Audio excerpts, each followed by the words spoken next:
बात करेंगे खबरों की इस वक्त की अहम खबर से। केंद्रीय गृह मंत्री अमित शाह आज एक दिन के छत्तीसगढ़ दौरे पर आएंगे। गृह मंत्री अमित शाह दुर्ग के रविशंकर स्टेडियम में आयोजित बीजेपी के कार्यक्रम में शामिल होंगे, जहां वो एक जनसभा को संबोधित करेंगे। केंद्रीय गृह मंत्री दोपहर 12:45 पर रायपुर पहुंचेंगे, जहां एयरपोर्ट पर बीजेपी के वरिष्ठ नेताओं से उनकी मुलाकात होगी। एयरपोर्ट पर ही गृहमंत्री अमित शाह लंच करेंगे और इसके बाद गृहमंत्री अमित शाह हेलीकॉप्टर से दुर्ग के लिए रवाना हो जाएंगे। दोपहर करीब 1:35 पर जयंती स्टेडियम वे पहुंचेंगे। यहां कुछ देर रुकने के बाद अमित शाह भिलाई के लिए रवाना होंगे, जहां पंडवानी गायिका उषा बारले के घर जाएंगे और यहां करीब 20 मिनट तक उनके रुकने का कार्यक्रम है। और इसके बाद गृहमंत्री अमित शाह दुर्ग के रविशंकर स्टेडियम पहुंचेंगे, जहां पर मोदी सरकार के 9 साल का कार्यकाल पूरा होने पर बीजेपी की तरफ से आयोजित एक कार्यक्रम में वे शामिल होने वाले हैं और यहां गृहमंत्री एक जनसभा को संबोधित भी करेंगे। और इस कार्यक्रम के बाद गृहमंत्री अमित शाह मध्य प्रदेश के लिए रवाना हो जाएंगे। भूपेश बघेल जी मुख्यमंत्री पद की गरिमा को भूल गए हैं, ऐसा लगता है। नरेंद्र मोदी जी के नेतृत्व के सरकार के 9 साल पूरा होने के एवज में आम सभा जो निर्धारित है उसके लिए माननीय अमित शाह जी का आगमन हो रहा है। 50,000 से अधिक की भीड़ उस आम सभा में होगी। पंडवानी गायिका हैं पद्मश्री उषा बारले जी। संपर्क से समर्थन अभियान के अंतर्गत उनसे संपर्क के लिए देश के गृह मंत्री जी का जाना निर्धारित हुआ है।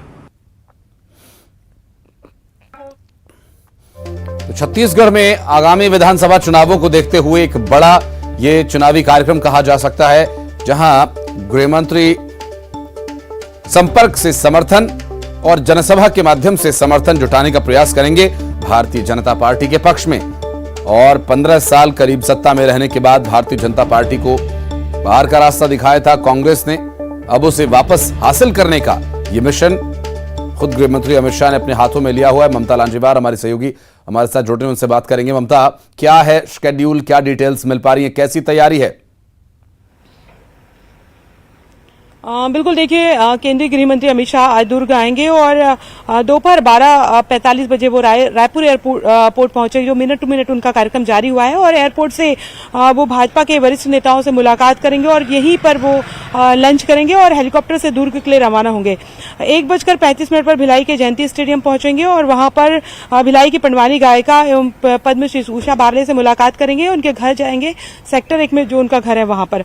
यहाँ 20 मिनट रुकेंगे। 2:10 पर गृहमंत्री दुर्ग के रविशंकर स्टेडियम जाएंगे। 50 मिनट करीबन वो सभा करेंगे और कार्यक्रम के बाद वो मध्य प्रदेश के लिए रवाना होंगे। दुर्ग से जो सभा कर रहे हैं उसके कई राजनीतिक मायने निकाल रहे हैं। हालांकि इस पर मुख्यमंत्री भूपेश बघेल का कहना था कि अब जो है वो दुर्ग कांग्रेस का हो चुका है और अब दुर्ग को भेदना चाहे कोई भी केंद्रीय लीडर आ जाए बीजेपी के लिए नामुमकिन है। और उन्होंने कल तंज कसा था कि ये कहना अलग बात होगी कि वो किस यहाँ पर सभा करने के लिए आ रहे हैं, चुनावी सभा करने के लिए आ रहे हैं। ये भी हो सकता है कि सरोज पांडे का जन्मदिन है, उसे सेलिब्रेट करने आ रहे होंगे, ऐसा उन्होंने चुटकी ली थी।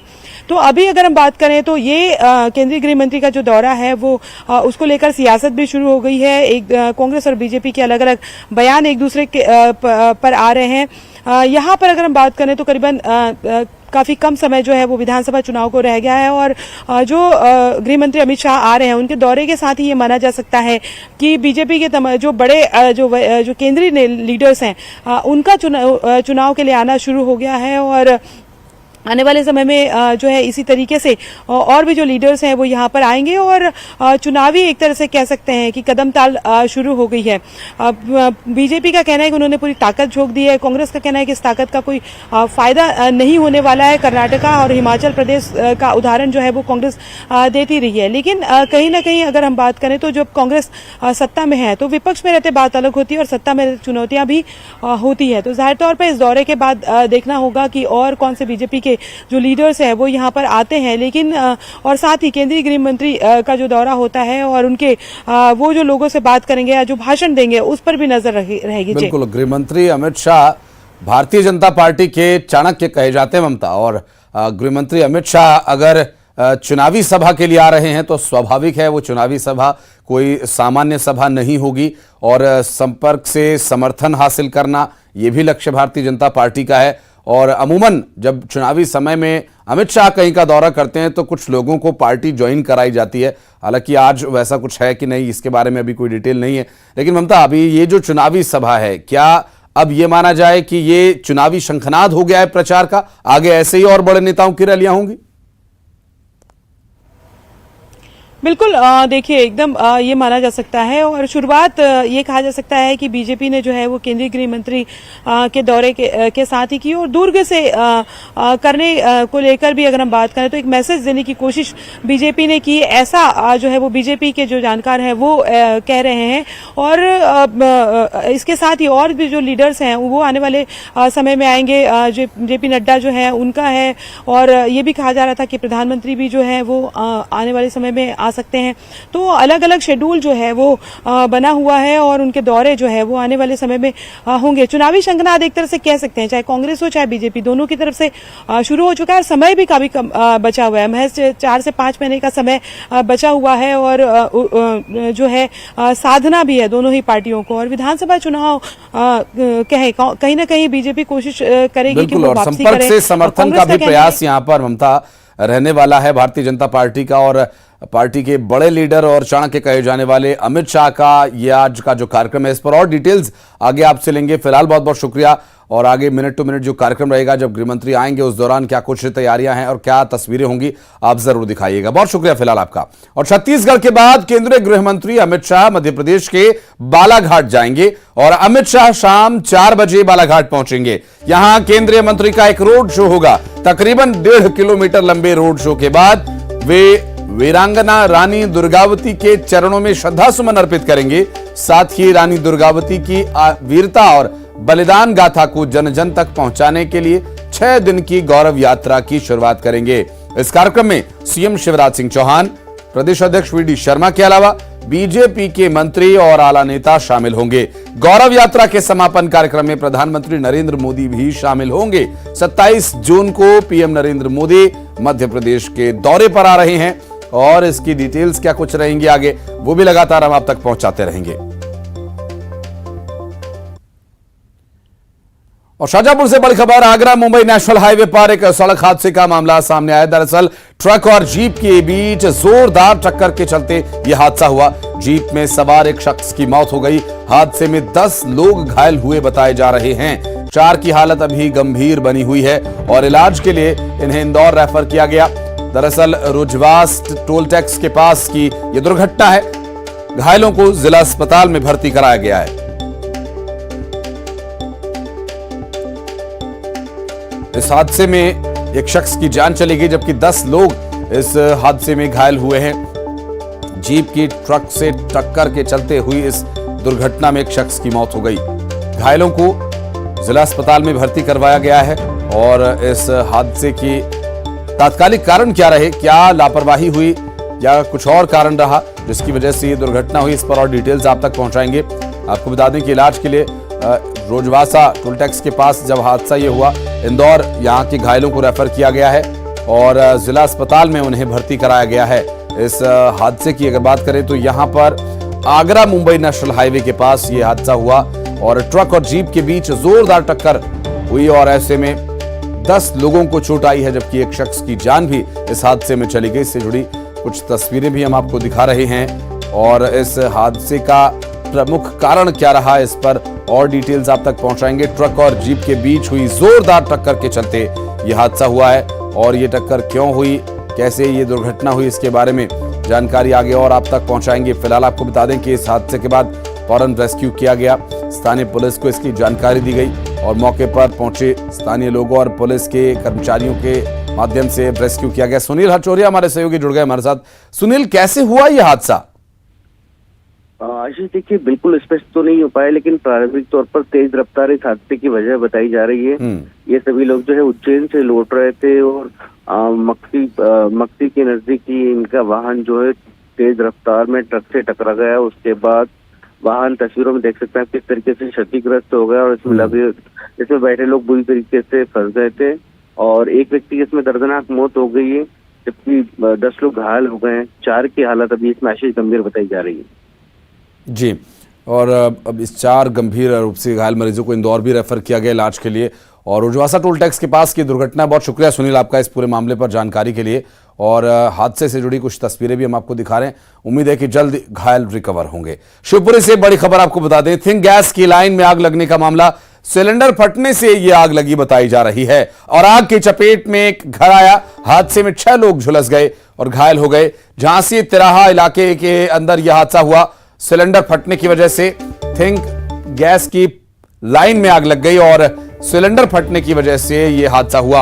आग की चपेट में पूरा घर आ गया और हादसे में 6 लोग झुलस गए और सभी को इलाज के लिए भर्ती कराया गया। तस्वीरों में आप देख सकते हैं आग की लपटें दूर से ही उठती दिखाई दे रही हैं और काला स्याह धुआं यहां दिखाई दे रहा है तस्वीरों में। स्थानीय मौके पर मौजूद किसी के मोबाइल से यह वीडियो बनाया गया था और वो वीडियो सामने आया। दरअसल ये हादसा के जो तात्कालिक कारण रहे, क्या कुछ पता चल पाया? अशोक हमारे सहयोगी, उनसे बात करते हैं। इस वक्त हमारे साथ हैं अशोक अग्रवाल। अशोक, क्या जानकारी मिल पा रही, कैसे ये हादसा हुआ, क्या है स्थिति फिलहाल? देखिए, मैं आपको बता दूं कि ये थिंक गैस का काम चल रहा था। वहां पर लाइन में गड्ढे खोद करके कुछ लाइन पे काम चल रहा था, तो अचानक से वहां आग लग गई। आग लगने के बाद जो पास का घर था वो लाइन के माध्यम से आग उसके घर तक पहुंच गई और वहां जो सिलेंडर लगा हुआ था वो सिलेंडर में विस्फोट हो गया, जिसके कारण उस घर को पूरी तरह से आग ने अपनी चपेट में ले लिया। विस्फोट के कारण उस घर में रह रहे लोधी परिवार के 3 सदस्य तो गंभीर रूप से घायल हुए हैं। बाकी कुछ लोग मामूली रूप से घायल हुए। सभी को जिला चिकित्सालय लाया गया, जहां इनका उपचार किया गया। मामूली रूप से जो घायल हुए थे उन्हें घर भेज दिया गया। बाकी 3 लोगों का उपचार किया जा रहा है। बहुत शुक्रिया आपका इस जानकारी के लिए अशोक। और बढ़ते आगे, बैतूल से अगली बड़ी खबर आपको बता दें, एक चलती कार में आग लग गई और चलती कार आग का गोला बन गई। और गनीमत यह रही कि कार में जो परिवार बैठा हुआ था वो वक्त रहते कार से उतर गया और सड़क पर काफी देर तक ये कार चलती रही। फायर ब्रिगेड की टीम मौके पर पहुंची और आग को बुझाया गया। और दरअसल इंजन में किसी गड़बड़ी की वजह से आग लगने की आशंका है। बैतूल इंदौर मार्ग पर भडूस गांव के पास ये दुर्घटना हुई और पुलिस ने हालांकि यातायात समय रहते सामान्य कर लिया था और आग पूरी तरह से कार को अपनी आगोश में ले चुकी थी। उसकी तस्वीरें भी कुछ हम आपको दिखा रहे हैं जब आग पूरी तरह से आग का गोला बन गई।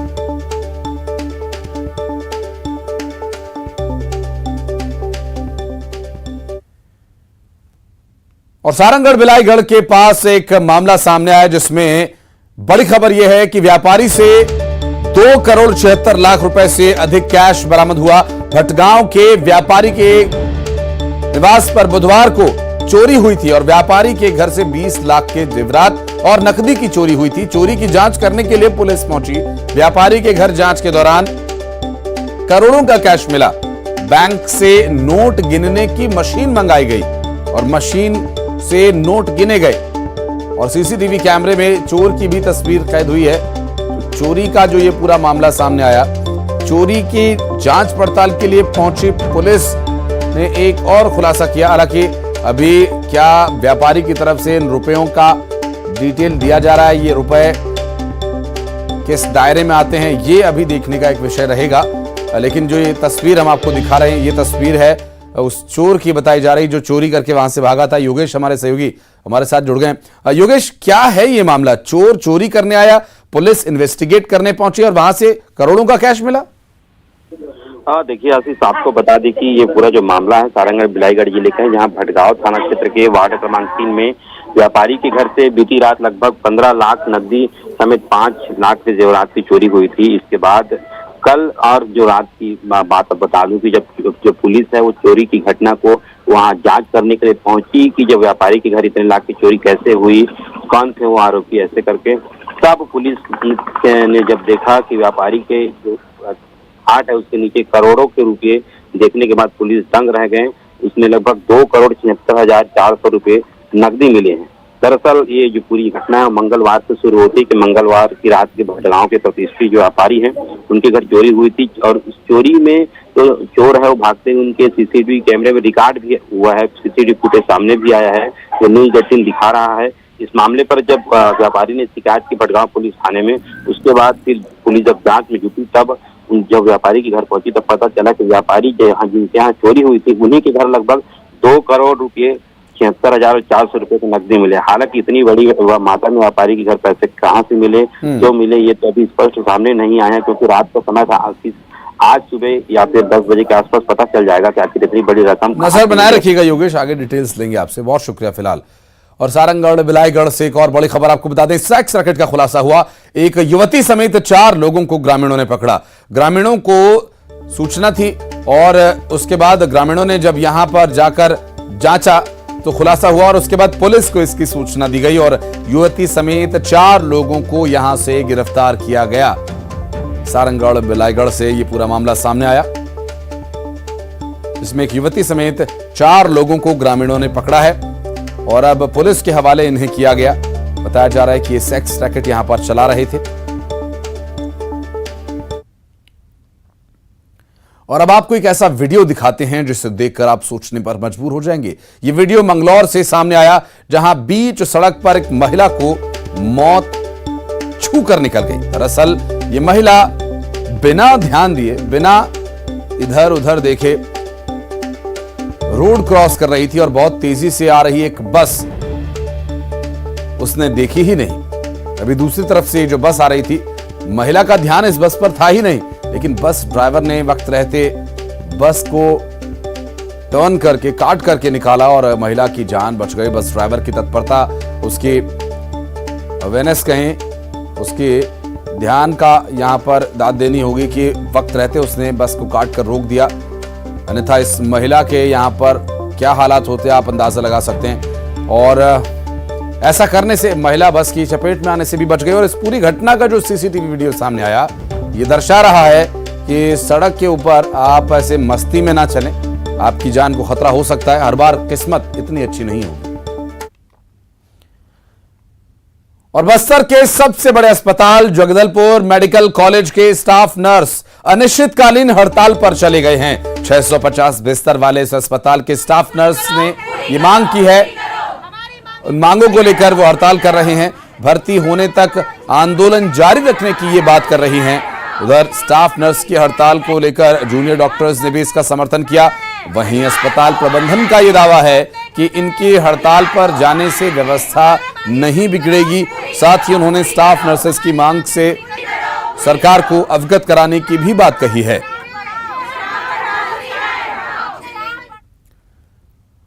और अब खबरें 25 सेकंड्स में।